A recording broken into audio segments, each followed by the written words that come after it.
Assalamualaikum warahmatullahi wabarakatuh. Innal hamdalillah wa syukru ala nikmatillah allazi la haula wala quwata illa billah amma ba'du. Guru hebat bermartabat dimanapun Anda berada, perkenalkan nama saya Wahyu Prasetyo Basuki Nurhani SE, mahasiswa PBG dalam jabatan kategori 1 tahun 2022 Universitas Negeri Malang.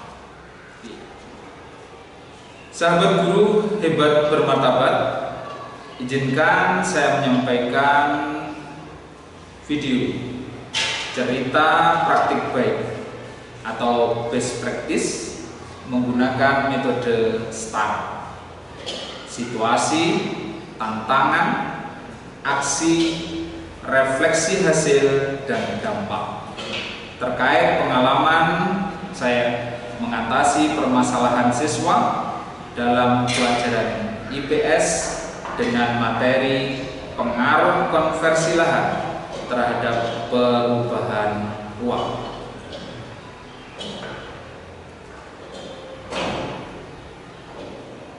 Sahabat guru yang hebat bermartabat, dalam kondisi apa yang menjadi latar belakang masalah? Situasi atau kondisi yang melatar belakangi masalah, motivasi belajar siswa kurang, yaitu situasi dan kondisi peserta didik dalam pembelajaran yang berada di bawah naungan pondok pesantren yang kesehariannya sudah padat dengan kegiatan atau materi pelajaran baik formal maupun dinia. Belum lagi waktu yang harus dapat dimaksimalkan dalam belajar. Mengingat tadi padatnya jadwal pelajaran atau materi pelajaran formal dan materi pelajaran pesantren. Dari hasil pengamatan dan hasil wawancara serta kajian literatur, ditemukan identifikasi masalah bersama bahwa motivasi belajar peserta didik dalam pelajaran sangat kurang. Hal ini dapat dilihat dari hasil belajar peserta didik yang selama ini dilakukan dengan metode pembelajaran yang konvensional, yaitu ceramah serta penugasan saja, membuat mereka jenuh, membuat peserta didik bosan dan mengantuk dalam pembelajaran, sehingga nilai yang diperoleh masih kurang dari KKM, kriteria ketuntasan minimal. Dapat dilihat dari 20 peserta didik, hanya 7 peserta didik yang mendapatkan nilai di atas KKM. Selain itu, peserta didik dengan metode ceramah kurang berminat dalam bertanya maupun mengeluarkan ide-ide kreatif dan inovatifnya. Melihat kondisi demikian, maka juga diperlukan adanya reward atau penghargaan atau apresiasi dari guru. Nah, bentuk apresiasi itu bisa dilaksanakan dengan pemberian hadiah, bisa dilaksanakan dengan pemberian pujian, atau dengan penghargaan yang lain, sehingga minat belajar peserta didik meningkat. Dari sini dapat disimpulkan kondisi yang menjadi latar belakang masalah adalah sebagai berikut. Yang pertama, berdasarkan hasil evaluasi pembelajaran peserta didik bosan atau jenuh dengan metode pembelajaran ceramah. Yang kedua, peserta didik kurang berminat dalam bertanya dan mengeluarkan ide-ide kreatif dan inovatif. Selanjutnya, perlu pemberian apresiasi guru kepada peserta didik. Mengapa praktek ini penting untuk dibagikan? Hal ini kesamaan masalah yang dihadapi oleh setiap guru, yaitu adanya peserta didik yang bosan dengan metode ceramah, serta pendidik yang kurang berminat dalam bertanya, juga kurangnya apresiasi atau penghargaan dari guru, sehingga perlu adanya inovasi dalam pembelajaran agar kemampuan berpikir kritis peserta didik dan budaya literasi, budaya membaca meningkat. Untuk itu, kami selaku guru memberikan solusi dengan menggunakan model pembelajaran problem based learning dengan memanfaatkan teknologi informasi yang ada di madrasah kami berupa ruang laboratorium komputer, sehingga pembelajaran berbasis technological Pedagogic and Content Knowledge atau TPACK adalah merupakan terobosan yang menarik di era 4.0 ini. Kami memanfaatkan media yang ada untuk membuat game dalam pembelajaran guna memacu motivasi belajar peserta didik, di mana dalam media game peserta didik akan mendapatkan hadiah bagi yang mau bertanya dan mampu menjawab pertanyaan yang ada. Hal inilah yang dapat memotivasi siswa dan guru itu sendiri, sehingga diharapkan ini juga bisa menjadi referensi atau inspirasi guru yang lain. Lanjut. Terus apa yang menjadi peran dan tanggung jawab? Peran dan tanggung jawab guru, yaitu guru mempunyai peran dan tanggung jawab untuk melakukan pembelajaran yang menyenangkan, tentunya juga efektif. Untuk itu guru harus mampu menggunakan model, media, dan metode pembelajaran yang tepat dan inovatif sesuai dengan materi pelajaran yang akan disampaikan, sehingga tujuan pembelajaran dan hasil pembelajaran peserta didik dapat tercapai sesuai harapan. Selanjutnya, apa yang menjadi tantangan untuk mencapai tujuan itu? Dari hasil wawancara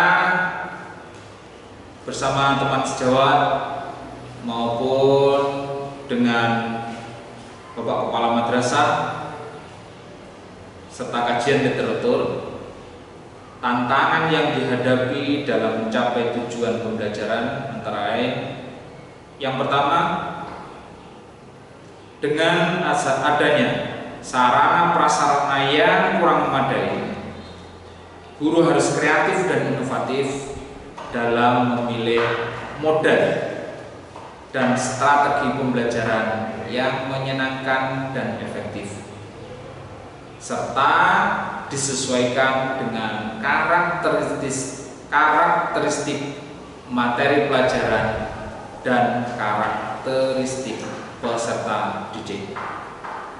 Yang kedua,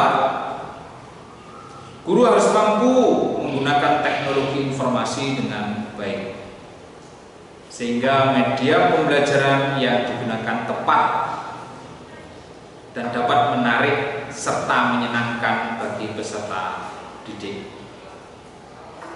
Media pembelajaran harus bersifat kontekstual sehingga peserta didik dengan mudah memahami materi pelajaran yang diajarkan. Dan yang ketiga, guru harus mampu memberikan penghargaan. Guru harus mampu memberikan apresiasi yang membuat peserta didik bangga dan merasa dihargai, baik dalam bertanya maupun menjawab pertanyaan. Nah, kemudian siapa saja yang terlibat? Tentunya di sini seperti yang saya katakan, yang pertama ada guru. Pasti guru akan dituntut harus mempunyai kompetensi pedagogik dan profesional. Untuk peserta didik, yang kedua, peserta didik harus meningkatkan motivasi belajarnya dan hasil belajar sesuai harapan. Dan untuk kepala madrasah harus bisa menyediakan media dan sumber belajar yang memadai guna menunjang proses pembelajaran. Selanjutnya adalah proses aksi. Dalam aksi ini, langkah-langkah yang harus kita lakukan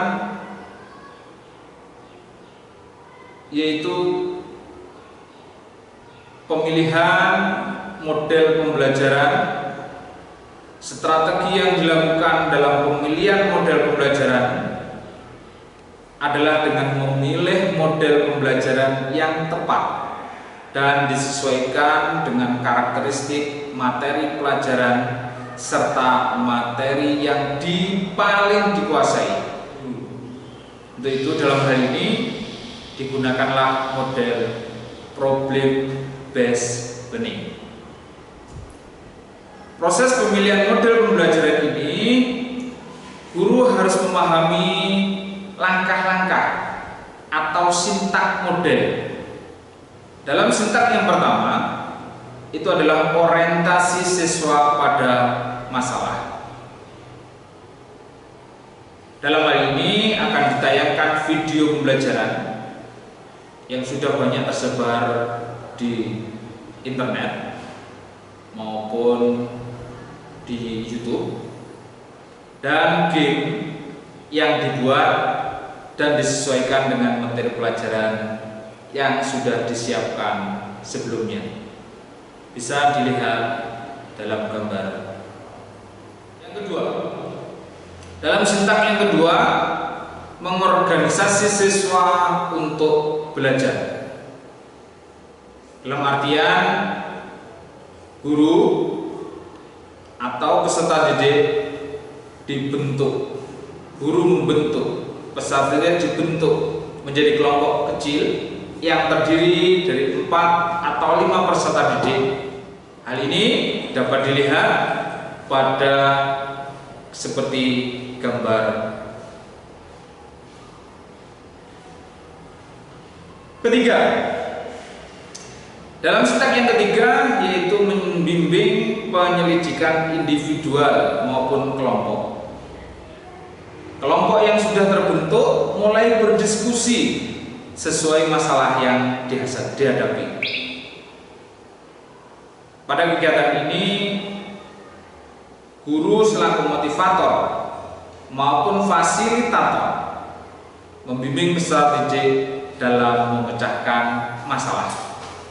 Selain itu, guru juga melakukan pengamatan untuk menilai sikap, menilai pengetahuan, dan menilai keterampilan peserta didik dalam diskusi.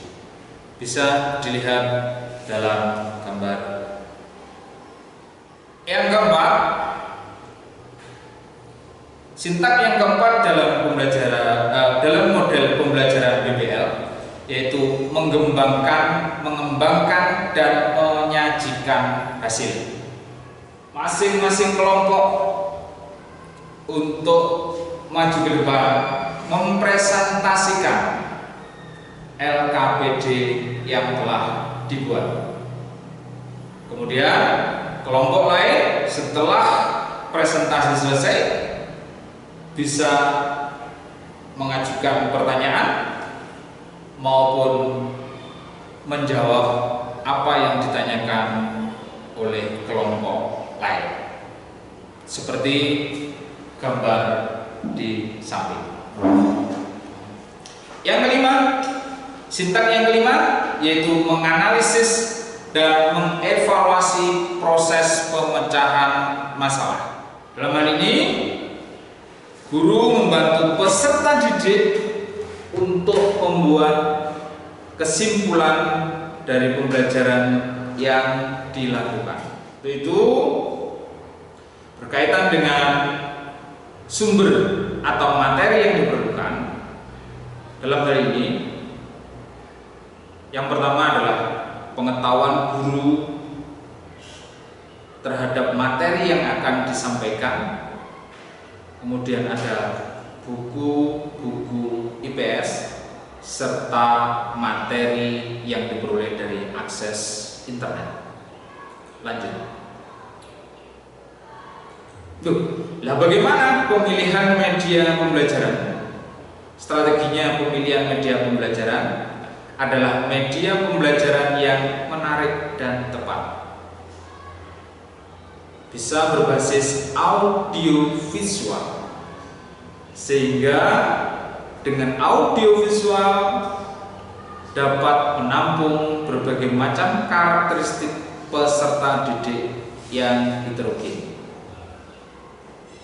Proses pembuatan media pembelajaran ini yang pertama diawali oleh pemahaman guru terhadap materi yang disampaikan. Setelah dipahami, kemudian dirancang dan desain yang menarik.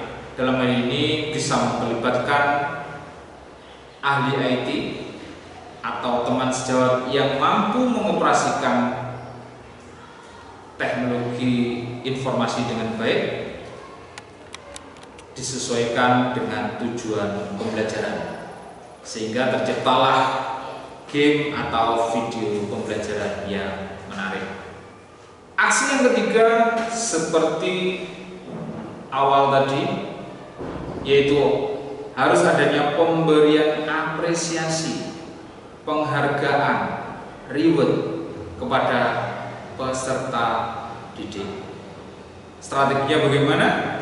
Strateginya memberikan apresiasi atau penghargaan atau reward kepada peserta didik yang mau bertanya maupun mampu menjawab pertanyaan baik dari guru maupun dari teman. Nah, pada metode STAR yang terakhir yaitu pada refleksi hasil ataupun dampak. Setelah kita lakukan aksi,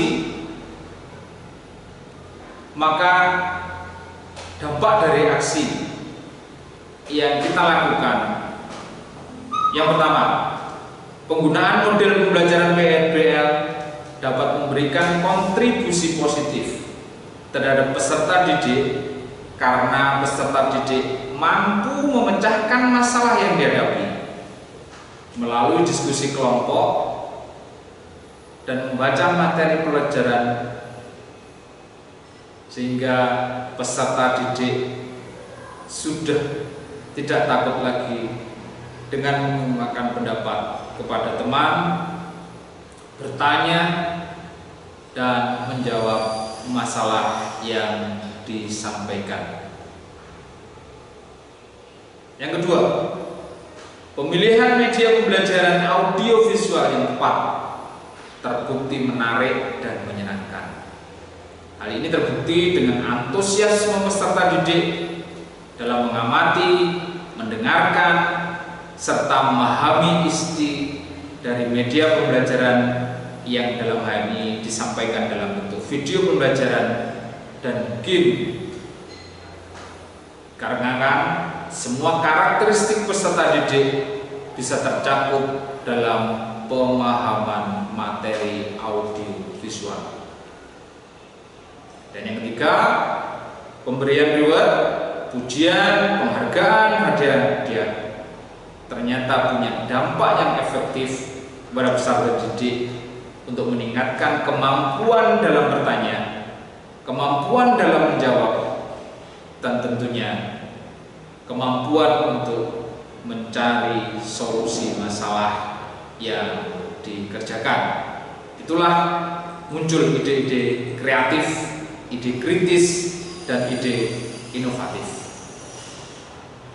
Dari semua uraian di atas dapat dibuktikan dengan hasil belajar peserta didik yang mendapatkan nilai di atas KKM.